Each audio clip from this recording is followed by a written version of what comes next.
നമസ്കാരം, ഭാരത് ലൈവിലേക്ക് സ്വാഗതം. നമസ്കാരം പ്രശാന്ത്.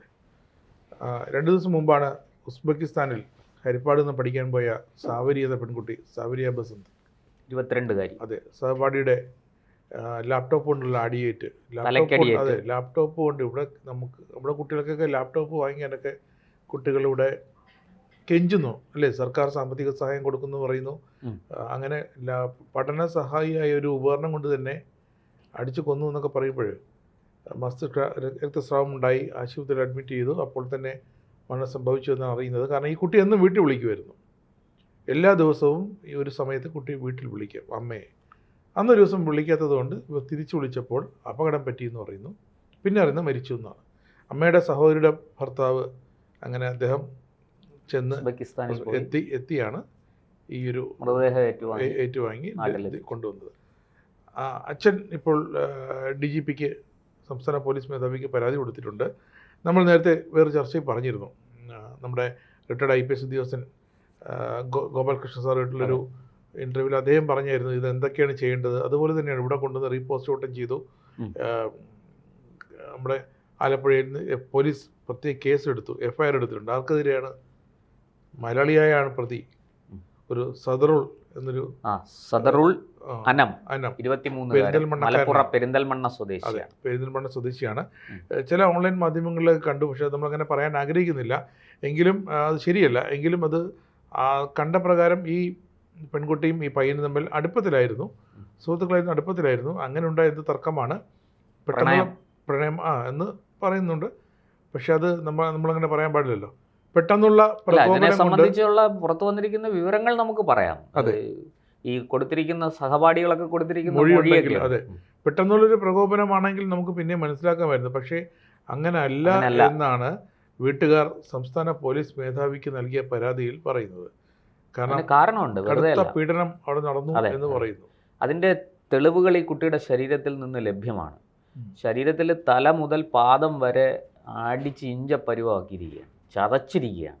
പോസ്റ്റ്മോർട്ടം അവര് അപേക്ഷിച്ചതനുസരിച്ച് പോസ്റ്റ്മോർട്ടം നടക്കുകയാണ്. നടന്നു കഴിഞ്ഞു കാണും. പക്ഷെ നമ്മൾ ചർച്ച ചെയ്യുമ്പോഴത്തേക്ക് ഇത് നടന്നു കഴിഞ്ഞാണ്.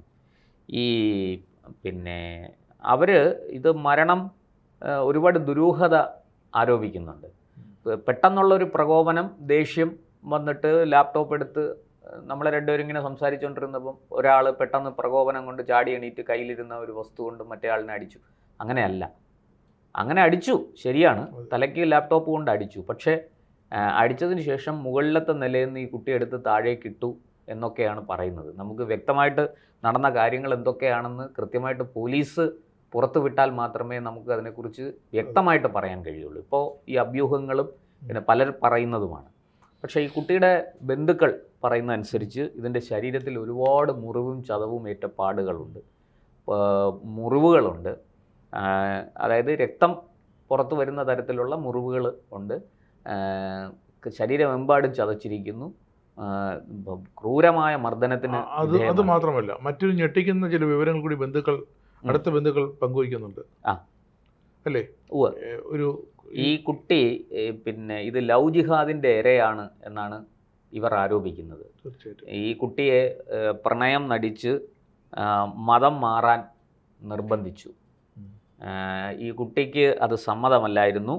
അങ്ങനെ തുടർന്നുണ്ടായ വഴക്കാണ് ഈ പയ്യൻ, അതായത് സദറുൾ അനമിനെ കൊണ്ട് ഈ ക്രൂരകൃത്യം ചെയ്യിച്ചത്. പഠിക്കാൻ പോയതാണ്. അങ്ങനെ സഹപാഠികൾ വരെ പറയുന്നുണ്ട്. ഡിസംബറിലാണ് കുട്ടിയോട് ജോയിൻ ചെയ്യുന്നത്. അവിടെ MBBS പഠിക്കാൻ പോയ അവിടുത്തെ ഈ ഉസ്ബെക്കിസ്ഥാൻ എന്ന് പറയുന്നത് ഒരു മുസ്ലിം ഭരണം നിലനിൽക്കുന്ന രാജ്യമാണ്. അപ്പോൾ സമ്പൂർണ്ണമായി ശരീഅത്താണോ അവിടെ നടപ്പാക്കുന്നതെന്ന് നമുക്കറിയില്ല. എന്തായാലും ഇപ്പോൾ ഈ പയ്യൻ അറസ്റ്റിലായിട്ടുണ്ട്, അവിടെ ജയിലിൽ. അവിടുത്തെ സിറ്റിസൺ അല്ലേ? അത് അവിടുത്തെ അതെ, അത് വിദേശികൾക്ക് ബാധകമല്ല. വിദേശികൾക്ക് നമ്മൾ അതിന് വേറെ നിയമങ്ങളുണ്ട്. അപ്പോൾ ഇവിടെ ഇപ്പോൾ ഈ കുട്ടിയുടെ ബന്ധു, അതായത് അമ്മയുടെ സഹോദരിയുടെ ഭർത്താവാണ് പോയി മൃതദേഹം ഏറ്റുവാങ്ങിക്കൊണ്ടുവന്നത്. അപ്പോൾ അയാൾ അവിടെ ചെല്ലുമ്പോൾ നമ്മളെ ഇന്ത്യൻ എംബസി വളരെ കാര്യമായിട്ട് സഹായിച്ചു, എല്ലാ ഹെൽപ്പും ചെയ്തു. ഈ പയ്യൻ കസ്റ്റഡിയിലാണ്. 20 ദിവസം കഴിഞ്ഞ് ഇതിൻ്റെ പോസ്റ്റ്മോർട്ടം റിപ്പോർട്ടും മറ്റും കിട്ടുള്ളൂ. അത് അവിടുത്തെ രീതി അങ്ങനെയാണ്. അപ്പോൾ അത് കിട്ടിക്കഴിഞ്ഞാലേ തുടർ നടപടികളിലേക്ക് പോവുള്ളൂ.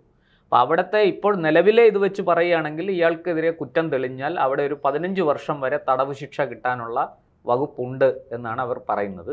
എന്തായാലും ഈ കുട്ടിയുടെ സഹപാഠികളൊക്കെ മൊഴി കൊടുത്തിട്ടുണ്ട്. ഈ പറഞ്ഞതുപോലെ ഈ കുട്ടിയെ മർദ്ദിച്ചു എന്നൊക്കെയുള്ള കാര്യങ്ങൾ പറഞ്ഞിട്ടുണ്ട്. അപ്പോൾ ദൃക്സാക്ഷികൾ ഉൾപ്പെടെ ഉണ്ടെന്നാണ് നമ്മൾ മനസ്സിലാക്കുന്നത്. എന്തായാലും ഈ പറഞ്ഞ പോലെ ഇത് ബുഖാര സ്റ്റേറ്റ് മെഡിക്കൽ യൂണിവേഴ്സിറ്റി അവരുടെ ഹോസ്റ്റലിലാണ് ഈ കുട്ടി നിന്നത്. ആ ഹോസ്റ്റലിൽ ഏതാണ്ട് 10,000-16,000 പേര് ഉണ്ടെന്നാണ് പറയുന്നത്. 4 നിലകളിലായിട്ട് വലിയ ഹോസ്റ്റലാണ്. ഓരോ നിലകളിൽ ആദ്യത്തെ ഏറ്റവും മേളിലത്തെ നിലയിൽ പെൺകുട്ടികൾ, അതിൻ്റെ താഴെ ആൺകുട്ടികൾ, അതിൻ്റെ താഴെ വീണ്ടും പെൺകുട്ടികൾ, അതിൻ്റെ താഴെ അവസാന ഗ്രൗണ്ട് ഫ്ലോറിൽ ആൺകുട്ടികൾ. ഇങ്ങനെയാണ് പിന്നെ കുട്ടികളെ താമസിപ്പിക്കുന്നതെന്നൊക്കെയാണ് ഈ അവിടെ മൃതദേഹം ഏറ്റുവാങ്ങാൻ പോയ കുട്ടിയുടെ ബന്ധു, സാവരിയുടെ ബന്ധു പറയുന്നത്. ഇരിക്കട്ടെ, നമുക്ക് അവിടുത്തെ ഒരു അപ്രോച്ച് വളരെ അത്ര സുഖകരമല്ല. ഈ വിദ്യാഭ്യാസ സ്ഥാപനത്തിൽ കുട്ടികളെ സുരക്ഷയോടുകൂടി താമസിപ്പിക്കുന്ന ഒരു രീതിയല്ല എന്നുള്ളതാണ്. ഈ ആൺകുട്ടികളും പെൺകുട്ടികളും ഭക്ഷണം കഴിക്കുന്നത് ഒരുമിച്ചാണ്. അങ്ങനെയൊക്കെ ഒരുപാട് കാര്യങ്ങൾ അവർ പറയുന്നുണ്ട്. അതിലൊക്കെ എന്തെങ്കിലും കുഴപ്പമുണ്ടോ മറ്റെന്തെങ്കിലും പ്രശ്നമുണ്ടോ എന്ന് നമുക്ക് വ്യക്തമല്ല. പക്ഷേ ഈ പറഞ്ഞതുപോലെ കൂടുതൽ കാര്യങ്ങൾ അത് സംബന്ധിച്ച് പുറത്തു വരാനുണ്ട്. പക്ഷെ നമുക്ക് കൺസേൺ ആവുന്നുമല്ല. വേറൊരു രാജ്യമാണ് അവിടെ. ഇനിയിപ്പം നമ്മളൊക്കെ ഹോസ്റ്റൽ സംബന്ധിച്ചൊക്കെ അന്വേഷിച്ച് വേണം അങ്ങോട്ട് വിടാൻ. അതാണ് ഞാനും പറഞ്ഞു വരുന്നത്. അതൊക്കെ നമ്മുടെ കൺസേൺ അതല്ല. വെറും ഡിസംബറിൽ, വെറും 6 മാസമാണ് ആ കുട്ടി അവിടെ എത്തിയിട്ട് 6 മാസമാകുന്നത്. കഴിഞ്ഞ ഡിസംബറിലാണ് ആ കുട്ടി ഈ മെഡിക്കൽ പഠനത്തിന് അവിടെ ജോയിൻ ചെയ്തത് ഈ യൂണിവേഴ്സിറ്റിയിൽ. 6 മാസം കൊണ്ട്, ഇത് ജൂലൈ, വിവാഹ വാഗ്ദാനം നൽകുകയും വിവാഹം കഴിപ്പിക്കാൻ മതം മാറ്റാൻ നിർബന്ധിക്കുകയും ഒക്കെ ചെയ്യുന്നുള്ളതാണ് ഈ കുട്ടിയുടെ സഹപാഠികൾ നൽകുന്ന വിവരമനുസരിച്ച്. സമയത്തിനിടയ്ക്ക് ഇത്തരം ഒരു ചില പ്രവൃത്തികളൊക്കെ നടത്തണമെങ്കിൽ അത് ഈ പ്രതിക്ക് കേരളത്തിൽ ആളുണ്ടായിരുന്നല്ലോ. കേരളത്തിൽ ആളുണ്ടെന്നുള്ളതിനേക്കാളും നമ്മൾ മനസ്സിലാക്കേണ്ടത് ഇത് വെറും ഒരു ക്രിമിനൽ ആക്ടിവിറ്റിയാണോ? ഒരു പ്രണയ നൈരാശ്യത്തിൽ നമുക്കറിയാം പ്രണയപ്പക എന്നൊന്നുണ്ട്. അപ്പോൾ അതിൻ്റെ പേരിൽ കൊലപാതകങ്ങൾ നടക്കുന്നത് നമ്മൾ കണ്ടിട്ടുണ്ട്. അങ്ങനെയുള്ള സന്ദർഭങ്ങളിൽ ഈ ഇണയായിരിക്കുന്ന ആണും പെണ്ണും, അതിൽ പെണ്ണിനെ ആണ് കൊല്ലുകയാണെങ്കിൽ ഈ ആണ് ഉടനെ ആത്മഹത്യ ചെയ്യാൻ ശ്രമിക്കും. തിരിച്ച് ആണിനെയാണ് പെണ്ണ് കൊല്ലുന്നതെങ്കിൽ ആ പെണ്ണ് ഉടനെ ആത്മഹത്യ ചെയ്യാൻ ശ്രമിക്കും. അങ്ങനെയൊക്കെ ഉള്ള ഇത് നമ്മൾ കണ്ടിട്ടുണ്ട്. പക്ഷെ അങ്ങനെ അല്ലാത്തൊരു സംഭവം നമ്മൾ ഈ വെഞ്ഞാറമൂടെന്ന് റിപ്പോർട്ട് ചെയ്തു അല്ലേ? ഒരു പെൺകുട്ടിയെ അടുത്ത ബന്ധുക്കളെ അടക്കം ഒരു ചെറുപ്പക്കാരൻ കൊന്നുകളഞ്ഞത് നമ്മൾ കണ്ടു. വളരെ മൃഗീയമായിട്ട് സ്വന്തം അനിയനെ പോലും കൊന്നത് കണ്ടു. എന്നിട്ട് അമ്മ തലനാഴിഴയ്ക്ക് രക്ഷപ്പെട്ടു. ഇപ്പോൾ അയാൾ ജയിലിലാണ്. അപ്പോൾ അത് വെറും ഒരു പകയല്ല, അതിനപ്പുറത്തേക്ക് വേറെന്തൊക്കെയോ ഈ മതം തലയ്ക്ക് പിടിച്ചിട്ട് ഉണ്ടാകുന്ന ഒരു ഉന്മാദ അവസ്ഥയുണ്ട്. ഇതൊക്കെയാണ് അവിടെ സംഭവിച്ചിരിക്കുന്നത് എന്ന് ധ്വനിപ്പിക്കുന്ന തരത്തിലാണ് ഈ പുറത്തു വരുന്ന വിവരങ്ങൾ അല്ലേ? അപ്പോൾ അങ്ങനെ ഈ പറഞ്ഞ പോലെ ലവ് ജിഹാദാണ്. കുട്ടിയോട് മതം മാറണമെന്ന് ആവശ്യപ്പെട്ടു, അത് എതിർത്തു, ഉടനെ കൊലപാതകം നടത്തി. അങ്ങനെ അത്ര നിസ്സാരമായിട്ട് തള്ളിക്കളയാവുന്ന കാര്യങ്ങളല്ല ഇതൊന്നും. വളരെ ആഴത്തിൽ പോലീസ് അന്വേഷിക്കേണ്ടതാണ്. ഈ പയ്യൻ്റെ പശ്ചാത്തലം, ഈ പയ്യനെ ഞാൻ മനസ്സിലാക്കിയിടത്തോളം 23 വയസ്സുകാരനാണ്, പെരിന്തൽമണ്ണക്കാരനാണ്.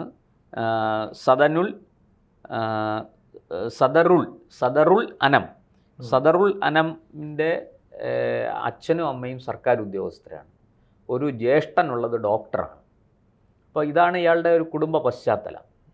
ആ കുടുംബ പശ്ചാത്തലത്തിലുള്ള ഒരാൾ പ്രത്യേകിച്ച് അവിടെ ഒരു ക്രിമിനൽ ആക്ടിവിറ്റിയോ അല്ലെങ്കിൽ അങ്ങനത്തെ ഒരു കാര്യങ്ങളോ പ്രത്യക്ഷത്തിലുള്ളതായിട്ട് തോന്നുന്നില്ല. അങ്ങനെയൊക്കെയുള്ളൊരു പശ്ചാത്തലത്തിൽ നിന്ന് വരുന്ന ആളാണ് എന്ന് കരുതാൻ വയ്യ. രണ്ടുപേരും ഗവൺമെൻറ് ഉദ്യോഗസ്ഥരായിരിക്കുമ്പോൾ സ്വാഭാവികമായിട്ട് അവർ വളരെ ഒരു ഇതിനകത്ത് ജീവിക്കുന്ന ആൾക്കാരായിരിക്കും. പക്ഷെ ആ കുടുംബത്തിൽ ഇങ്ങനെ ഒരു ചെറുപ്പക്കാരൻ ഏത് റാക്കറ്റിന്റെ അല്ലെങ്കിൽ ഏത് മാഫിയയുടെ കയ്യിലാണ്, ഇയാൾ മയക്കുമരുന്ന് വല്ല ഉപയോഗിക്കുന്ന ആളാണോ ഇതും നമുക്ക് വ്യക്തമല്ല. അത് ഇനി അവിടെ ചെന്നിട്ട് അല്ല, ഇതിനകത്ത് വളരെ പ്രസക്തമായിട്ടൊരു കാര്യമുണ്ട് രാജേഷ് ജി. നമ്മൾ മനസ്സിലാക്കേണ്ടത് ഈ സക്കീർ നായിക്കിനെ പോലെയുള്ള ആൾക്കാരുടെ വീഡിയോകൾ യൂട്യൂബിലും മറ്റും കിടപ്പുണ്ട്. അതുപോലെ MM അക്ബർ, മുജാഹിദ് ബാലുശ്ശേരി, ഇവരൊക്കെ നടത്തുന്ന പ്രബോധനങ്ങൾ എത്ര എന്താ പറയുക പൈശാചികമാണ് ഇവരെല്ലാം പറയാതെ പറയുന്നത് ഇസ്ലാം അല്ലാത്ത ഒരാളിനും ഭൂമിയിൽ ജീവിക്കാൻ അർഹതയില്ല എന്ന മട്ടിലാണ് ഇവരുടെ പ്രബോധനങ്ങൾ ചെന്ന് നിൽക്കുന്നത്. നമ്മൾ അവരുടെ വാക്കുകൾ നോക്കൂ. ഒരു അമ്പലത്തിലേക്ക് പിരിവ് കൊടുക്കുന്നത്, ഉത്സവത്തിനോ മറ്റെന്തെങ്കിലും പരിപാടിക്കോ പിരിവ് കൊടുക്കുന്നത് പിന്നെ വേശ്യാലയത്തിൽ പണം കൊടുക്കുന്നതിനേക്കാൾ വലിയ പാപമാണ് എന്ന് പ്രസംഗിച്ച ആളാണ് മുജാഹിദ് ബാലുശ്ശേരി. ആ മുജാഹിദ് ബാലുശ്ശേരി അങ്ങനെ പ്രസംഗിച്ച വീഡിയോ പലരുടെയും കയ്യിലുണ്ട്, യൂട്യൂബിൽ കിടപ്പുണ്ട്. ഇങ്ങനത്തെ വളരെ സംഗീതം ഏറ്റവും വലിയ പാപമാണെന്ന് പ്രസംഗിച്ച ആളാണ്.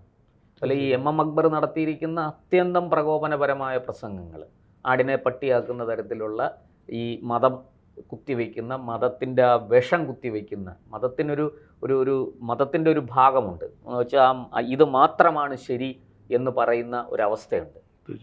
അത് കുത്തിവെക്കുന്ന പ്രസംഗങ്ങൾ, ഇതൊക്കെ വലിയ അപകടം, ചെറുപ്പക്കാരെ വളരെയധികം വഴിതെറ്റിക്കുന്ന ഇത്തരത്തിൽ.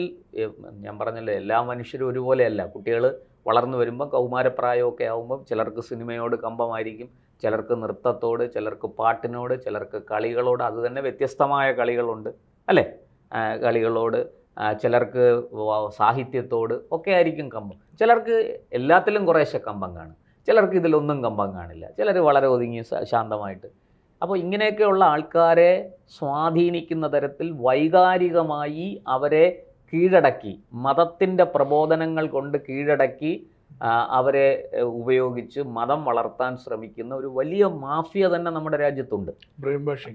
ഒരുതരം മസ്തിഷ്ക പ്രക്ഷാളനം. ഈ മസ്തിഷ്ക പ്രക്ഷാളനം വലിയ അപകടം ചെയ്യുന്നൊരു കാര്യമാണ്. അറിവിൻ്റെ തലത്തിൽ വാദിച്ച് തർക്കിച്ച് ഒക്കെ നമ്മളെ എന്താ പറയുക തോൽപ്പിച്ച് അവരുടെ അടിമയാക്കുന്ന ഒരു രീതിയുണ്ട് ഇതിനകത്ത്. ഒരു സൈക്കോളജിക്കൽ മൂവ്മെൻ്റാണത്. ആ സൈക്കോളജിക്കൽ മൂവ്മെൻറ്റ് ഈ ചെറുപ്പക്കാരെ, കൊച്ചു പിള്ളേർ, ഇതുപോലെ 20 വയസ്സ് 18 വയസ്സൊക്കെയുള്ള, എനിക്കറിയാം, ഒരു എൻജിനീയറിംഗ് കോളേജിൽ പഠിക്കാൻ പോയ ഒരു പയ്യൻ, പിന്നെ ഒരു സുപ്രഭാതത്തിൽ, ഒരു ഹിന്ദു പയ്യനാണ്, നോമ്പെടുക്കുന്നു, പിന്നെ ഈ പാൻറ് ഇങ്ങനെ ചുരുട്ടിക്കയറ്റി കണങ്കാല് കാണുന്ന വിധത്തിൽ പാൻറ് ധരിക്കുന്നു, ഇസ്ലാമിക ആചാരങ്ങൾ പിന്തുടരുന്നു. വീട്ടുകാരാകെ അത്ഭുതപ്പെട്ടു പോയി. പിന്നെ കൗൺസിലിംഗ് ഒക്കെ കൊടുത്ത ആ പയ്യൻ തിരിച്ചു വന്നു. അതിന് വേറൊരു മാർഗത്തിൽ സഞ്ചരിച്ചപ്പോൾ അയാൾ തിരിച്ചു ശരിയായ രീതിയിൽ കൗൺസിലിംഗ് ഒക്കെ കൊടുത്ത് ശരിയായ മതബോധം, എങ്ങനെയാണ് മതത്തെ സമീപിക്കേണ്ടത്, അതിൻ്റെ ആത്മീയ വശങ്ങളൊക്കെ പറഞ്ഞു കൊടുത്തപ്പോൾ അയാൾ സ്വാഭാവികമായിട്ട് തിരിച്ചു. അത് വീട്ടുകാർക്ക് പറ്റിയ സമയത്തിന് കിട്ടിയതുകൊണ്ട്. എന്നാൽ അത് വളരെ പഴകിപ്പോയാൽ രക്ഷിക്കാൻ പ്രയാസമാണ്. ഇത് ഈ മറ്റേ മയക്കുമരുന്ന് പോലെയാണ്, ഇതൊരു ലഹരിയാണ്. അങ്ങനെയൊക്കെ പ്രവർത്തിക്കുന്ന ആളാണോ ഈ പയ്യൻ എന്ന് അറിയേണ്ടിയിരിക്കുന്നു. ഇല്ലെങ്കിൽ ഇങ്ങനെ ക്രൂരമായൊരു കൊലപാതകം, മതം മാറുന്നതുമായി ബന്ധപ്പെട്ട് തർക്കമുണ്ടാകുക, അതിൻ്റെ പേരിൽ ഇങ്ങനെ ക്രൂരമായൊരു കൊലപാതകം നടത്തുക, ഇത് വിശ്വസിക്കാൻ ഒരല്പം പ്രയാസമുണ്ട്. ഒരു പ്രണയത്തിൻ്റെ ഭാഗമായിട്ടുണ്ടാകുന്ന പകയാണെങ്കിൽ അതിങ്ങനെയല്ല പ്രവർത്തിക്കുന്നത്. അത് വളരെ വളരെ പൈശാചികമാണ് അതും. പക്ഷെ നമ്മളത് കണ്ടിട്ടുണ്ട്. അത് വളരെ മൃഗീയമായിട്ട് ഒരു ഒറ്റ അറ്റംപ്റ്റിൽ തന്നെ ആളിനെ അങ്ങ് തീർക്കുന്നു. അതിനുശേഷം ഈ ചെയ്തയാളും മരിക്കാൻ ശ്രമിക്കുന്നു, അല്ലെങ്കിൽ മരിക്കുന്നു. ഇങ്ങനെയൊക്കെ നമ്മൾ ധാരാളം കണ്ടിട്ടുണ്ട്, ധാരാളം അത്തരം കേസുകൾ വന്നിട്ടുണ്ട്. ഇത് അങ്ങനെയല്ല, വളരെ പർപ്പസ്ഫുള്ളി, എന്ന് വെച്ചാൽ ഈ പെൺകുട്ടി ഇനി ജീവിക്കാൻ അർഹയല്ല എന്ന് ചിന്തിച്ചുറപ്പിച്ച് ചെയ്തതുപോലെയാണ്. അപ്പോൾ ഇത്രയും സംഭവങ്ങൾ നമ്മുടെ നാട്ടിലുണ്ടായിട്ട് ഇന്ന് സോഷ്യൽ മീഡിയയൊക്കെ ഇത്രയും ശക്തമാണ്. നമ്മുടെ കുട്ടികൾക്ക്, രക്ഷിതാക്കൾക്കൊക്കെ ഈ സംഭവങ്ങൾ അറിയാം. എന്നിട്ടും അവരാരും ഈ കാര്യത്തിൽ വേണ്ട നടപടികൾ സ്വീകരിക്കുന്നില്ല, കുട്ടികളെ കാര്യം പറഞ്ഞ് മനസ്സിലാക്കുന്നില്ല. ഇത് എല്ലാ സമൂഹത്തിലും, ഞാൻ പറയുന്നത് കേവലം ലവ് ജിഹാദിന് ഇരയാകുന്ന പെൺകുട്ടികളുടെ വീട്ടുകാർ മാത്രമല്ല. ഇത്തരത്തിൽ തങ്ങളുടെ മകൻ അല്ലെങ്കിൽ മകൾ ഒക്കെ ഇങ്ങനത്തെ മാർഗങ്ങളിലേക്ക് പോകുമ്പോൾ രക്ഷിതാക്കൾ ഇത് ശ്രദ്ധിക്കണ്ടേ? രക്ഷിതാക്കൾക്ക് ധാർമ്മികമായ ബാധ്യതയില്ലേ കുട്ടികളെ നേരെ ചൊവ്വേ വളർത്തിയെടുക്കുന്നത്? അപ്പോൾ അതൊന്നും, നമ്മൾ ഇത്രയും വാർത്തകൾ നമ്മുടെ നാട്ടിലുണ്ടായിട്ടും അതിനൊന്നും വലിയ പ്രാധാന്യം കിട്ടുന്നില്ല. അതിനെക്കുറിച്ചുള്ള ഒരു ഗൗരവമായ ചർച്ച നമ്മുടെ സമൂഹത്തിൽ ഉണ്ടാകുന്നില്ല. അങ്ങനെ ഉണ്ടായിരുന്നെങ്കിൽ തീർച്ചയായിട്ടും ഈ ഇത്തരം കുഴപ്പങ്ങൾ ഒഴിവാക്കാം. ഇതൊരു നല്ല പശ്ചാത്തലമുള്ള അച്ഛനമ്മമാരുടെ മകൻ, ചേട്ടൻ ഡോക്ടറാണ്. അപ്പോൾ കുടുംബ പശ്ചാത്തലത്തിൽ നമ്മൾ കുഴപ്പമൊന്നും കാണുന്നില്ല. അവരൊരു പക്ഷേ കുറച്ച് യാഥാസ്ഥിതികരായിരിക്കാം മതപരമായിട്ട്. പക്ഷേ അങ്ങനെ യാഥാസ്ഥിതികരാണെങ്കിൽ കൂടി ഇത്തരം പ്രവൃത്തികൾക്ക് പോകുന്നവരായിരിക്കില്ല. അങ്ങനെയുള്ളവരുടെ ഒരു പശ്ചാത്തലമായിട്ട് തോന്നുന്നില്ല. അപ്പോൾ അതിൽ ഈ പയ്യൻ ഇങ്ങനെ ചെയ്തെങ്കിൽ വളരെ കൃത്യമായിട്ട് ബാഹ്യമായ മത ഇടപെടലുകൾ അതിനകത്ത് ഉണ്ടായിട്ടുണ്ട് എന്ന് വ്യക്തമാണ്. ഇത്തവണ പോലീസ് നിഷ്പക്ഷമായി പോലീസ് നിഷ്പക്ഷമായിട്ട് അന്വേഷിച്ച് കേവലം ഈ പയ്യനിൽ മാത്രം, ഈ ചെറുപ്പക്കാരനിൽ മാത്രം അന്വേഷണം ഒതുങ്ങി നിൽക്കാതെ അയാളെ ഈ കൃത്യത്തിലേക്ക് നയിച്ചതിൻ്റെ കാരണങ്ങൾ കണ്ടെത്തണം. ആ കാരണങ്ങളെയാണ് ചികിത്സിച്ച് ഭേദമാക്കേണ്ടത്. ഇല്ലെങ്കിൽ ഇന്നിപ്പോൾ ഒരു സനറുൾ ആനം അയാളെ പിടികൂടി, അയാൾ ജയിൽ ശിക്ഷ അനുഭവിച്ച് ഒരു 10-15 വർഷം കഴിഞ്ഞ് അയാൾ പുറത്തിറങ്ങും. പക്ഷേ ഈ വ്യക്തിയെ, ഈ ചെറുപ്പക്കാരനെ, ഈ 23കാരനെ ഇങ്ങനൊരു അവസ്ഥയിൽ കൊണ്ടെത്തിച്ച ആൾക്കാർ ആയിരക്കണക്കിന് ചെറുപ്പക്കാരെ ഈ അവസ്ഥയിലേക്ക് എത്തിച്ചുകൊണ്ടിരിക്കുകയാണ്. നമ്മുടെ നാടിനെ ഒരു മതഭീകരവാദത്തിൻ്റെ ഒരു സർവകലാശാലയാക്കി അവർ മാറ്റിക്കൊണ്ടിരിക്കുകയാണ്. അതാണ് അപകടം. അല്ലാതെ ഈ പറയുന്നത് പോലെ ഈ കൃത്യം ചെയ്ത പയ്യൻ ആ കൃത്യത്തിനുള്ള ശിക്ഷ അനുഭവിക്കണം, അത് മറ്റൊരു കാര്യം. പക്ഷെ അതിനപ്പുറത്തേക്ക് അയാൾ എന്തുകൊണ്ട് ഇതൊക്കെ ചെയ്തു, എന്താണ് അതിൻ്റെ കാരണം, അത് അന്വേഷിച്ച് കണ്ടെത്തുന്നിടത്തേ ഈ പ്രശ്നം നമുക്ക് കൈകാര്യം ചെയ്യാൻ സാധിക്കുകയുള്ളൂ. അല്ലാത്ത പക്ഷം നമ്മൾ വീണ്ടും ഇങ്ങനെ ഇരുട്ടത്ത് കറുത്ത പൂച്ചയെ തപ്പിക്കൊണ്ടിരിക്കുന്നത് പോലെ ഇരിക്കുകയുള്ളൂ. ഇത് ഇനിയും നിർബാധം തുടർന്നുകൊണ്ടിരിക്കും. ഇന്നൊരു സവാരിയാണെങ്കിൽ നാളെ ഒരു സവിതയായിരിക്കാം, അല്ലെങ്കിൽ നാളെ മറ്റാരെങ്കിലും ആയിരിക്കാം. അവർക്ക് ഈ ദുരന്തം അതിങ്ങനെ ആവർത്തിച്ചു കൊണ്ടേയിരിക്കും. അതുണ്ടാകാതിരിക്കാൻ വളരെ ശക്തമായ അന്വേഷണവും നടപടികളുമാണ് ആവശ്യം. ഇത്തരമൊരു സംഭവത്തിലേക്ക് നയിക്കാനുണ്ടായ സാഹചര്യം എന്താണ്, അതിൻ്റെ കാരണം എന്താണ് എന്ന് അന്വേഷിച്ച് കണ്ടെത്തി ആ കാരണത്തിൻ്റെ വേരാണ് അറുക്കേണ്ടത്. അവിടെയാണ് അധികൃതരുടെ ഭാഗത്തുനിന്ന് ശക്തമായ നടപടികൾ ഉണ്ടാകേണ്ടത്.